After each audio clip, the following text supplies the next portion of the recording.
Numa cidade pequena do interior da Bahia, mais uma manhã começava. Eram exatamente 6h30 e o mormaço típico da região já dava as caras. Na avenida principal, em frente à escola estadual, o som do metal se encaixando quebrava o silêncio. Era Mauro montando sua barraquinha de pastel. O movimento ali sempre fora o seu porto seguro. Entre o vai-vem de estudantes, professores e trabalhadores que desciam a rua, ele fritava seus pastéis dourados e operava a moenda de cana. O combo de pastel quentinho com caldo de cana por R$ 8 era um sucesso absoluto, a ponto de a garotada fazer fila na hora do intervalo. Toda essa operação de Mauro dependia de uma logística diária e cansativa. Ele carregava a estrutura pesada da barraca, as caixas de ingredientes, o tacho e os rolos de cana em uma carrocinha engatada num velho Fiat Uno 98. Sua rotina era um relógio de segunda a sexta-feira, trabalhando direto das 6h30 da manhã até as 18 horas. Era um ciclo ininterrupto de montar e desmontar barraca, carregar e descarregar o carro. Enquanto Mauro passava o dia na rua enfrentando o calor do óleo quente, sua esposa, Celi, ficava em casa. Ela cuidava dos filhos e gerenciava os afazeres domésticos, garantindo que a engrenagem do lar funcionasse perfeitamente. Financeiramente, as coisas pareciam sob controle. Mauro vendia muito bem e fazia, em média, R$ 300 por dia na avenida movimentada. Com esse dinheiro, ele mantinha a casa própria. Não devia nada ao banco e não tinha nenhuma fatura de cartão de crédito em atraso. Às vezes passavam por um ou outro aperto típico do mês, mas nada que tirasse o sono. Porém, Mauro carregava um ponto cego perigoso que ameaçava silenciosamente o futuro da família. Ele tinha o péssimo hábito de não poupar absolutamente nada. Tudo o que entrava de lucro, ele gastava. Se o mês vinha bom, o padrão de consumo subia na mesma proporção. Para ele, o fluxo de clientes na avenida seria eterno. Num certo dia, no jantar, Mauro olhou para a esposa e expôs um desejo antigo. "Tô pensando em comprar outro carro, Celi. Ficar com o Uno só pro trabalho e pegar um mais novo pra gente passear nos finais de semana." Celi, que tinha os pés mais fincados no chão, franziu a testa e retrucou imediatamente: "Amor, precisa disso agora? Nós estamos sem garantia nenhuma. Precisamos primeiro ter uma reserva de emergência guardada para o caso de alguma coisa dar errado." Mauro deu de ombros, confiante na própria rotina. "Bobagem, mulher. Eu trabalho há 8 anos naquela avenida. Conheço bem o movimento.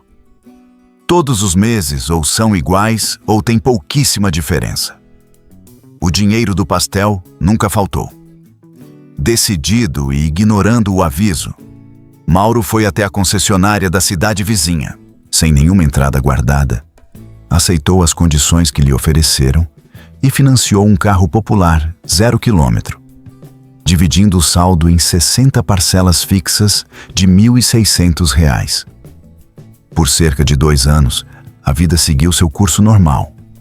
O movimento da barraca continuava intacto e Mauro pagava as parcelas do carro rigorosamente em dia. Não atrasava um centavo. Mas seu saldo no final do mês continuava sendo 0. O dinheiro entrava, pagava o boleto do financiamento, cobria o básico e sumia. Não sobrava margem para absolutamente nada. Até que uma sexta-feira comum mudou tudo. Eram quase 17 horas e o expediente estava perto do fim. Mauro já se preparava para vender os últimos pastéis do dia, limpar os utensílios e voltar para casa, quando um barulho ensurdecedor de pneus cantando ecoou pela avenida. Um carro desgovernado perdeu o controle na curva e subiu a calçada, atingindo em cheio a barraca de pastel e arremessando Mauro contra a parede da escola. O cenário virou um caos de óleo derramado, ferro retorcido e gritaria. Transeuntes correram para socorrer Mauro, que estava consciente, mas em choque, sem conseguir mover a perna e o braço. A ambulância foi acionada às pressas e ele foi levado ao hospital regional. Após uma bateria de exames e raios-x, o diagnóstico foi direto. Mauro havia quebrado o fêmur e o braço em vários pontos. Ele precisaria passar por uma cirurgia reconstrutiva de urgência. A essa altura, Sally e a família já cruzavam os corredores do hospital em desespero, aguardando notícias. Após horas de agonia na sala de espera, o cirurgião finalmente apareceu. Dona Sally, seu marido já saiu da sala de cirurgia. O procedimento foi um sucesso e os ossos foram fixados. Em poucos dias, ele poderá voltar para casa. Sally soltou o ar que prendia, mas o médico continuou, com o semblante sério. No entanto, o processo será lento. Ele precisará passar por um bom tempo de recuperação total, sem colocar peso e sem fazer esforço. Se tudo correr perfeitamente bem, 6 meses serão suficientes para ele voltar a andar normalmente. Ao ouvir o prazo, Sally entrou em desespero. Quando Mauro recebeu a notícia no quarto da ala de recuperação, o impacto psicológico foi pior do que a dor física. Doutor, disse Mauro, com a voz embargada e tentando se levantar. Eu não posso esperar esse tempo todo. O meu ganha-pão é a minha barraca de pastel. Ele ainda não sabia, mas o impacto do carro havia destruído completamente sua moenda, o tacho e a carrocinha. Da antiga barraca, não se aproveitaria mais nada. Sinto muito, seu Mauro, respondeu o médico firmemente. Mas essas são as minhas recomendações técnicas. Se o senhor quebrar esse repouso, poderá carregar sequelas para o resto da vida. Eu vou emitir o laudo com o número do CID e o senhor deve dar entrada no INSS para receber o auxílio-doença. Foi nesse momento que o chão sumiu sob os pés de Mauro. Ele olhou para Sally com os olhos arregalados de pavor. Como sempre trabalhou na informalidade e nunca havia contribuído por conta própria para a Previdência Social, Mauro descobriu que não tinha direito a nenhum centavo de auxílio do governo. Estava oficialmente incapacitado, sem ferramentas de trabalho e com renda zero. Os primeiros meses em casa foram um verdadeiro teste de sobrevivência. Preso à cama, dependendo da esposa até para as tarefas mais básicas, Mauro sentia o peso da culpa esmagar sua mente. O erro de gastar tudo o que ganhava finalmente cobrara o seu preço. E o preço cobrado foi o sono. As madrugadas eram preenchidas por crises intensas de ansiedade e ataques de pânico. O teto do quarto parecia sufocá-lo, enquanto ele fazia contas mentais que nunca batiam. Como a barraca tinha sido totalmente destruída e não havia dinheiro em caixa, a única saída imediata para comprar os remédios caros e os alimentos das crianças foi apelar para o cartão de crédito. Sally começou a passar as compras de supermercado e as farmácias no cartão, na esperança de que a situação clareasse. Porém, sem renda entrando, quando a primeira fatura chegou, eles não conseguiram pagar o valor total. Quitaram apenas o pagamento mínimo. A partir dali, a situação virou uma bola de neve incontrolável. Os juros rotativos do cartão, combinados com a parcela fixa de R$ 1.600 do carro novo, que continuava vencendo na garagem, começaram a multiplicar a dívida de forma assustadora. O telefone passou a tocar de hora em hora. Eram cobradores, empresas de assessoria e o banco exigindo o dinheiro que eles simplesmente não tinham. O homem que antes se orgulhava de ter as contas controladas, agora via seu nome ser jogado no cadastro de inadimplentes e o fantasma da falência rondar a sua porta. Foi no ápice daquele sufoco, vendo o marido paralisado pela depressão e pela ansiedade, que Sally revelou sua força. Ela olhou para a cozinha, para o armário que começava a esvaziar, e decidiu que não assistiria à ruína da família de braços cruzados. Juntou as poucas notas de R$2 e R$5 que ainda restavam na carteira e foi ao mercado do bairro. Comprou farinha, ovos, leite e açúcar. Sally sempre tivera a mão cheia para doces e decidiu começar a assar bolos simples para vender na vizinhança. O primeiro bolo de cenoura com cobertura de chocolate foi vendido inteiro para a vizinha da frente. Com o valor, ela comprou ingredientes para mais 2. Em uma semana, a cozinha de Sally exalava o cheiro doce de baunilha e canela desde as 5 da manhã. A propaganda boca a boca correu rápido pela cidade pequena. Logo, os bolos simples de café da tarde se transformaram em encomendas de bolos de pote, fatias recheadas e bolos decorados para festas de aniversário. Sally passava madrugadas em claro, batendo massas na mão e confeitando sob a luz fraca da cozinha. Suas pernas doíam e suas mãos exibiam pequenas marcas de queimaduras do forno. Mas o dinheiro dos bolos começou a cobrir as contas básicas de água, luz e a feira do supermercado. Ela estava segurando a barra da casa sozinha. Enquanto Sally trabalhava na cozinha, Mauro começou a usar o tempo de cama a favor do futuro. Quando conseguiu se sentar pela primeira vez no 4º mês de recuperação, pegou o celular. Em vez de lamentar a sua sorte nas redes sociais, decidiu buscar respostas. Ele começou a pesquisar sobre educação financeira.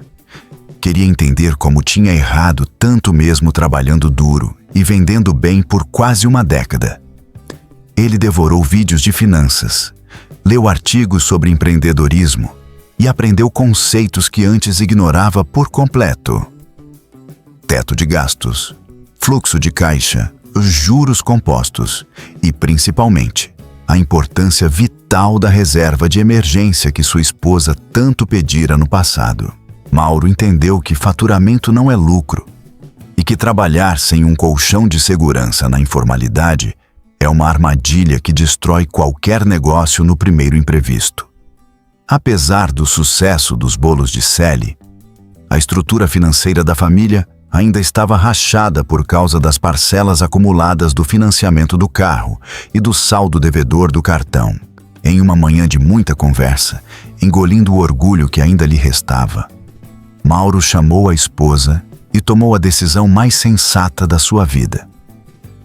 Sally, liga para o rapaz da concessionária ou põe um anúncio na rádio. Nós vamos vender o carro novo. Não foi uma venda vantajosa. Por conta das parcelas em atraso e da depreciação natural, eles perderam boa parte do que já havia sido pago nos 2 anos anteriores.